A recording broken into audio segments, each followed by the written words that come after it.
Bom dia, mulher! Como você está hoje? Espero que esteja bem. E aí, como que está a leitura da sua Bíblia? Eu gostaria de saber, esse tempo que estamos tendo juntas aqui, como tem sido essa leitura guiada, acompanhada?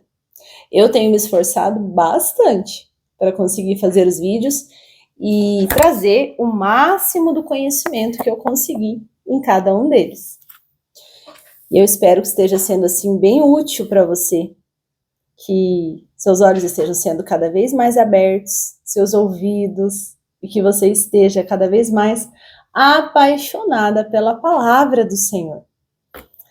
Eu gostaria também de saber daquelas pessoas que já leram tudo e que agora estão só fazendo, sabe, os pedacinhos comigo.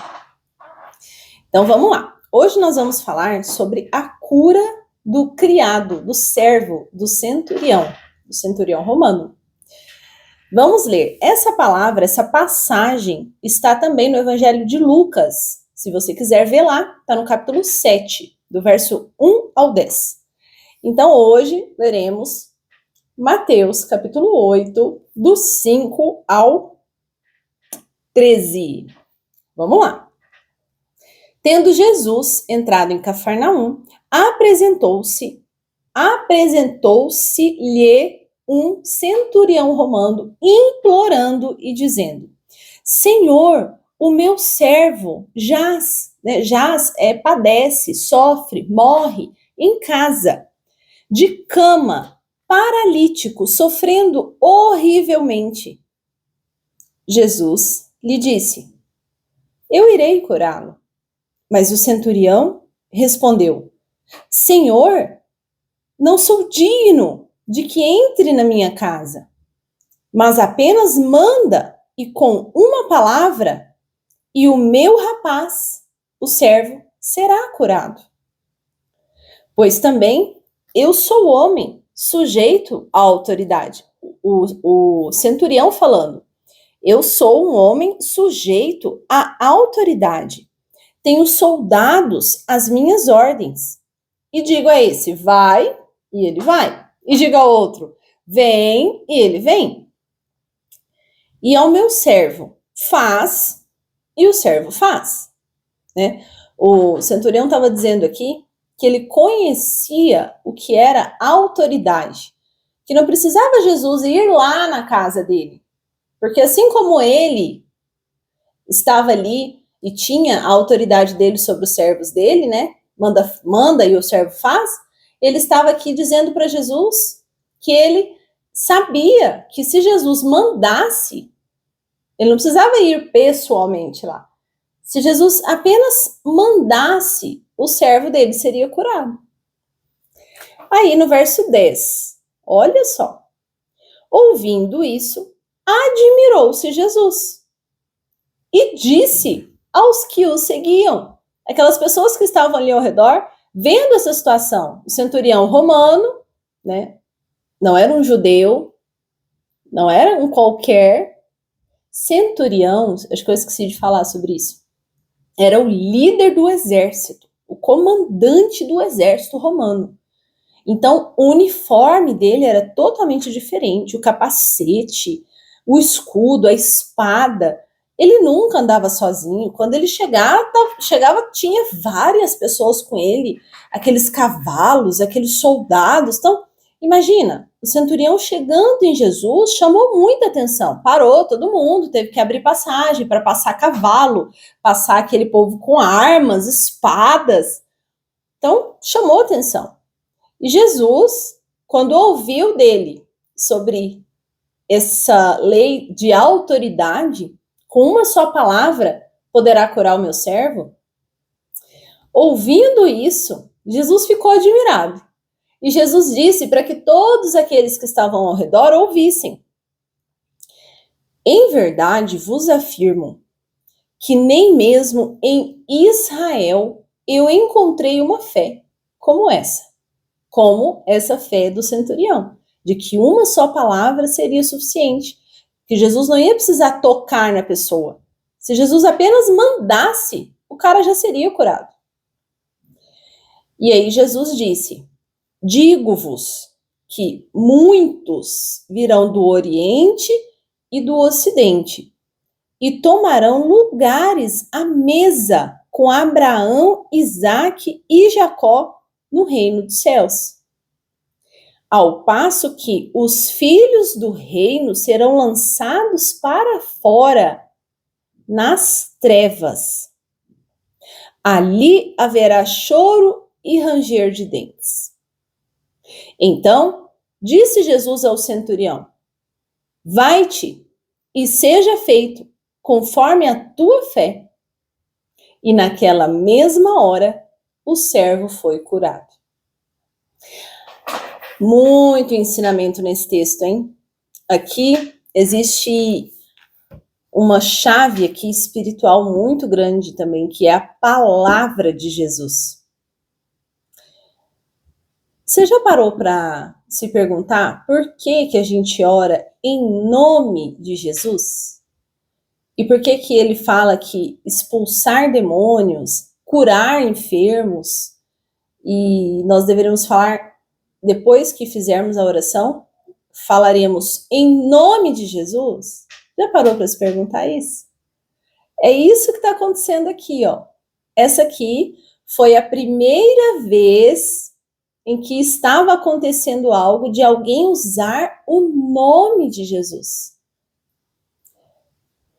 Depois a gente termina, né? Não vamos sair aqui da essência desse texto. Então o texto começa falando que, tendo Jesus entrado em Cafarnaum, apresentou-lhe um centurião.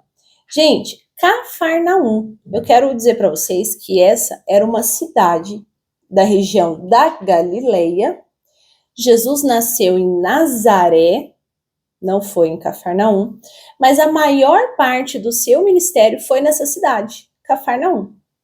E a gente tem um material aqui, lá no Instagram, na bio, tem um cartão digital.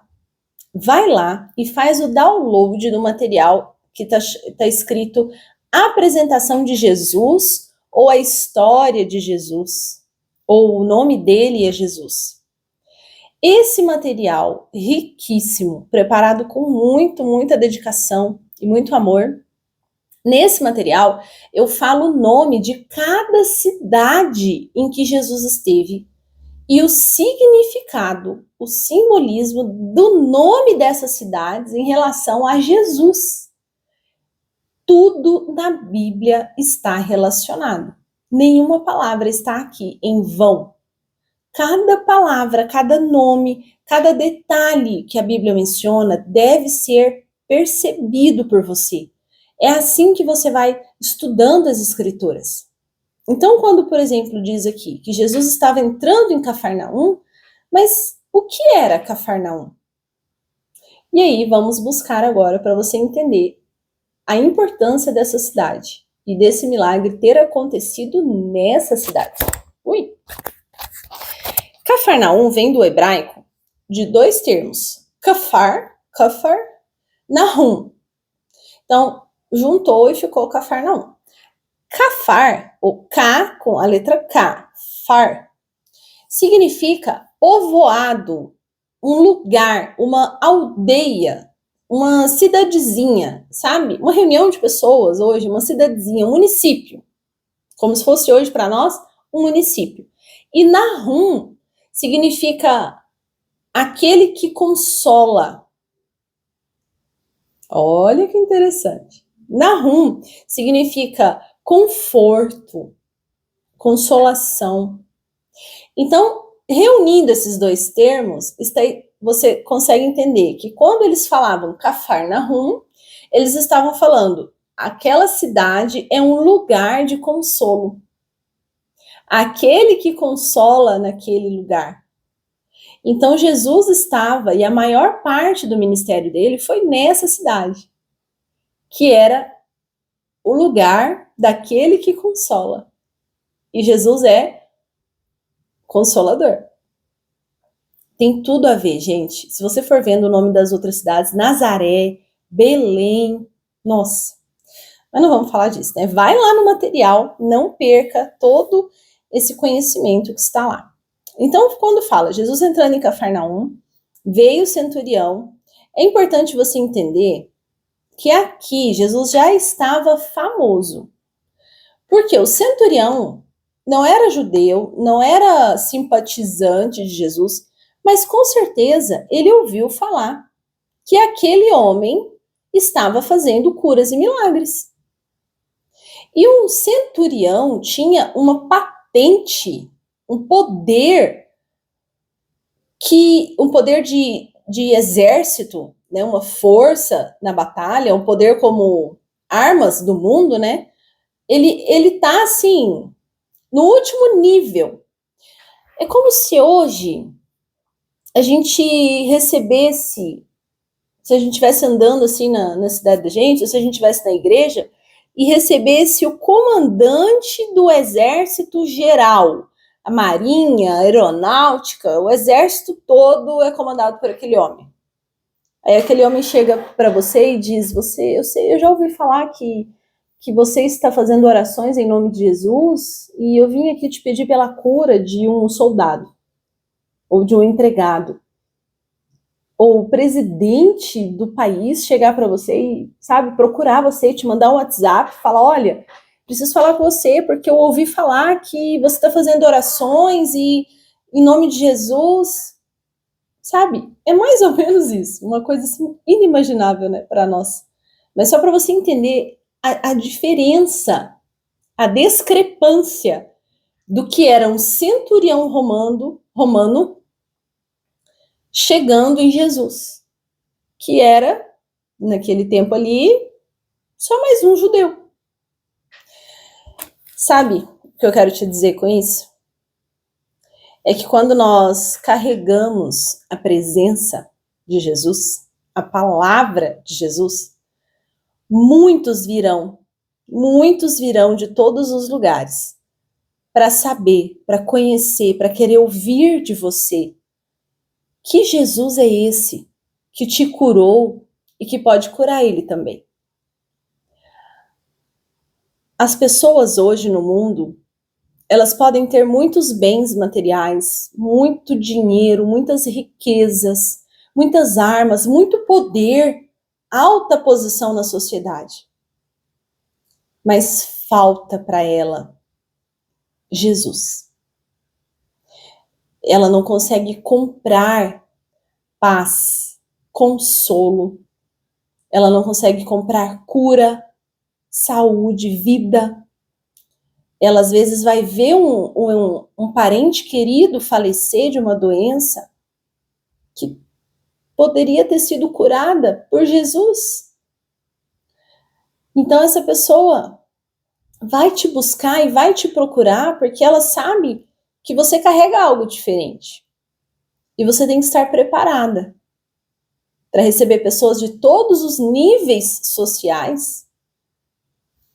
Da mesma forma, você vai receber cada uma delas, não vai ter distinção da rica e da menos rica e da pobre. Você precisa estar preparada para recebê-las e consolar elas com a palavra de Jesus, apresentar Jesus para elas. Talvez como eu estou fazendo aqui hoje para você, lendo com você, te apresentando o Jesus que eu conheci e que foi vida e salvação para mim. Você precisa estar preparado. E aí, aqui a palavra continua, o que mais que a gente vai pontuar aqui? Ah, tá. Quando o centurião diz: eu sou sujeito à autoridade, ele era sujeito ao imperador de Roma. Então, se o imperador de Roma dissesse: vá e faça essa guerra e domine essa cidade e destrua essa cidade, enfim, o centurião estava sob a autoridade, né? Tinha o imperador, o centurião, os soldados, então existia uma autoridade máxima que era o imperador. O que o centurião está dizendo aqui é algo que nós temos que entender e levar para a vida. Existe uma autoridade alguém que está sobre todos os outros e que uma só palavra dele é capaz de fazer, sabe, de realizar curas, milagres, libertação, uma palavra. Você precisa entender que mesmo que Jesus esteja como, né, nossa autoridade máxima, e às vezes a gente não é ninguém, né, a gente se considera ninguém, né, Jesus está lá e nós estamos aqui, ainda assim, uma só palavra dele pode nos salvar, nos curar, nos libertar, e nós precisamos estar preparadas para compartilhar essa palavra, e essa palavra ser vida na vida das outras pessoas também. Quando o centurião diz aqui que ele está sob autoridade e que uma só palavra de Jesus poderia alcançar aquele lugar, ele já estava nos preparando. Hoje, a gente lendo isso, a gente entende que nós já estamos sendo preparados aqui para entender que mesmo quando Jesus não estivesse presente, que é o caso de hoje, ele não está presente fisicamente, mesmo nesse tempo, uma só palavra em nome dele é suficiente para libertar, salvar, curar. No mundo espiritual, existe uma autoridade no nome de Jesus que os demônios estremecem, que eles precisam, sabe, bater retirada. Eles, mesmo que a pessoa esteja sofrendo uma possessão ou uma manifestação demoníaca, quando você se posiciona em nome de Jesus, aquele demônio tem que se retirar, porque existe uma autoridade. Por isso a Bíblia diz, é o nome que está sobre todo nome.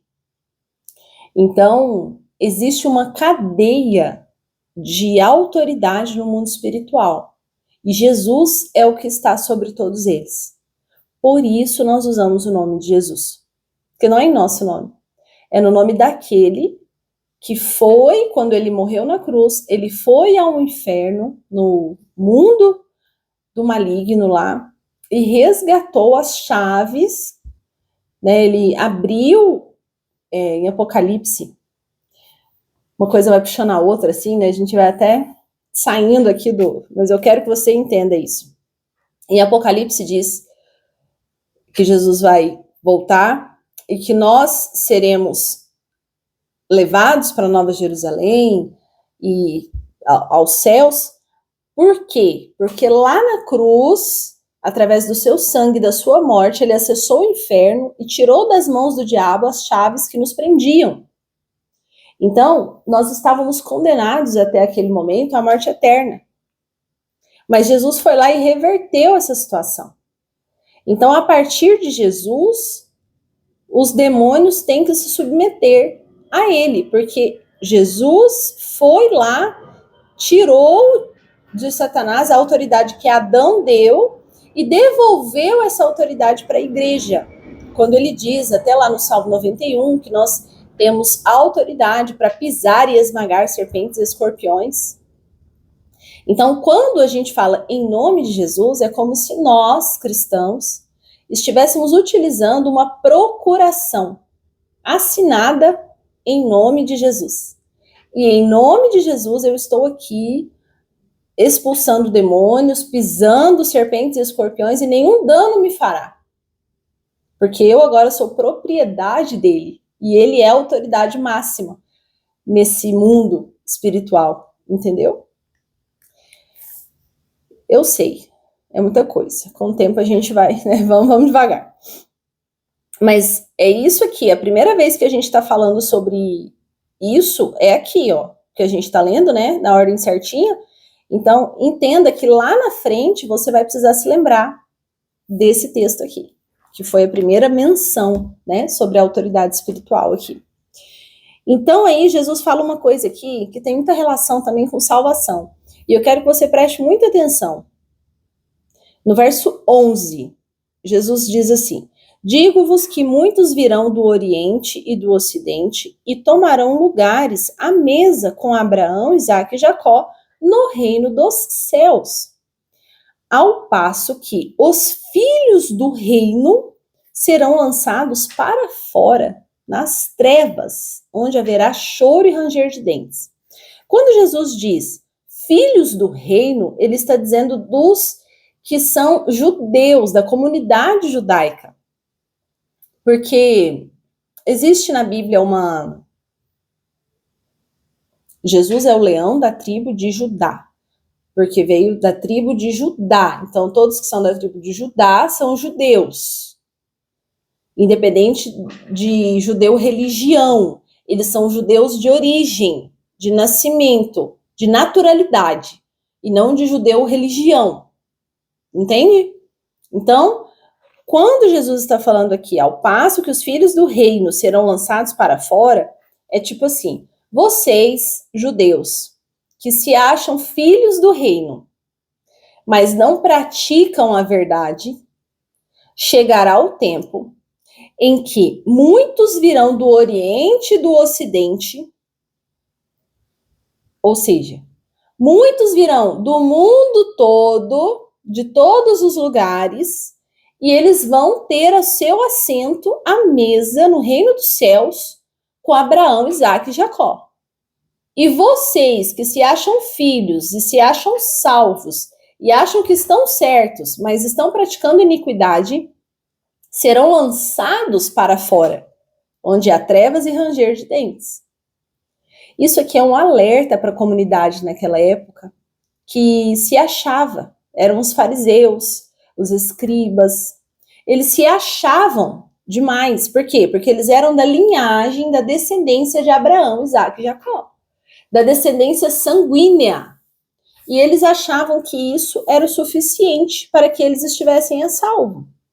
E aqui Jesus está alertando eles. Cuidado, não é sobre isso.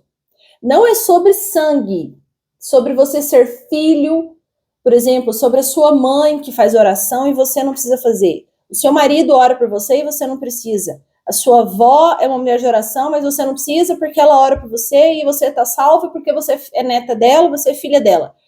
Não. Jesus está dizendo aqui que não é sobre ser filho de sangue, é sobre ser filho na conversão.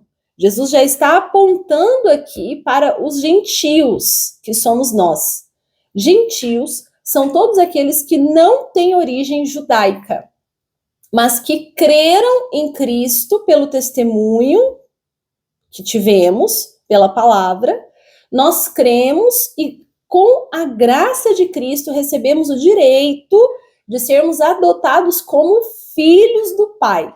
E então estaremos dentro da aliança que o Pai fez com Abraão e agora estaremos sentadas à mesa do reino com Abraão, Isaque e Jacó. Ainda que alguns que são da linhagem sanguínea de Abraão, Isaque e Jacó não estarão na mesa, porque não aceitaram Jesus como seu único e suficiente Salvador.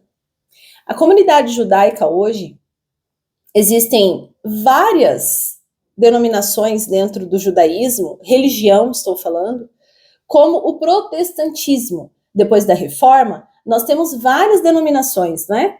Temos até um vídeo aqui, muito legal, em que eu explico a origem das igrejas e a reforma protestante. Se você não assistiu, volte e assista. É muito importante você entender, né, o que você está fazendo, em qual igreja você está, de onde ela veio. É legal saber. Então, eles estavam falando aqui, perdi a linha aqui. Que se você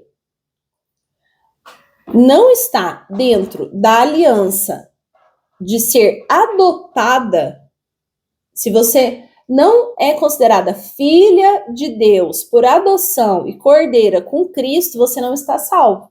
Não é sobre algo sanguíneo, é sobre algo de conversão. Entende? Você precisa estar dentro da aliança feita com Abraão, Isaque e Jacó. E como estar dentro dessa aliança? Tendo uma aliança com Cristo, obedecendo seus princípios, aceitando a sua palavra, assumindo ele como único Senhor e Salvador. Então, é importante você entender que quando Jesus está falando isso aqui, ó, ele já está nos dizendo que muitos virão de todos os lugares, mas vocês que estão nessa terra, na Terra Santa, muitos de vocês não serão salvos. Muitos, o que a gente estava falando da igreja, muitos judeus da comunidade judaica não acreditam em Jesus. Alguns ainda acreditam que Jesus foi só um profeta, como foi Elias, Moisés, foi Jesus também. E que o Messias do Senhor ainda será enviado. Algumas comunidades judaicas de religião ainda desejam a construção do terceiro templo. Por quê a construção do templo? Porque eles acreditam que devem ser continuados os sacrifícios que eram feitos no templo, lá no deserto, no tabernáculo.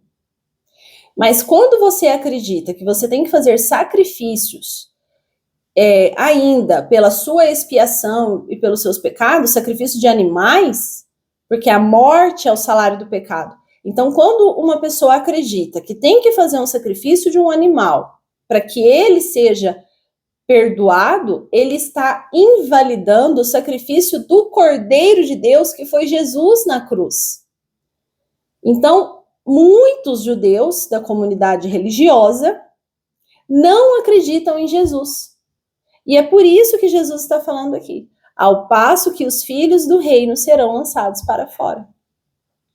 Assim como na comunidade evangélica tem várias igrejas, Assembleia de Deus, luterana, presbiteriana, no judaísmo existem os que creem em Jesus, que são os messiânicos, existem os que não creem em Jesus, existem os mais radicais, que ainda fazem as mesmas coisas que faziam lá na época do tabernáculo.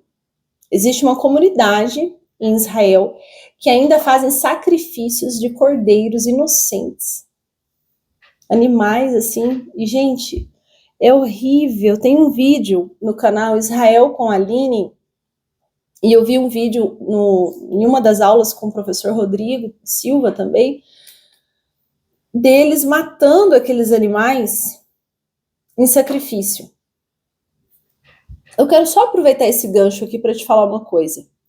Por que que toda religião que sacrifica animais não vem da Bíblia e não vem de Deus? Toda religião que sacrifica uma vida animal ou humana está fazendo isso para Satanás. Porque a Bíblia diz que Jesus é o único e suficiente sacrifício. Ele foi entregue como ovelha muda por nós. Ele foi o sacrifício, a oferta de Deus. E depois que Jesus veio, não houve mais templo. O templo físico em que eram feitas realizadas os sacrifícios. Por quê? Porque Jesus é o último sacrifício. Então, toda religião, depois de Jesus, que continuou sacrificando animais, não está fazendo isso ao Deus Pai, Criador do universo. Está fazendo isso a demônios. Porque Deus deixou claro, não precisa mais. A partir do momento que você sacrifica animais, você desacredita do sacrifício de Jesus. Entendeu?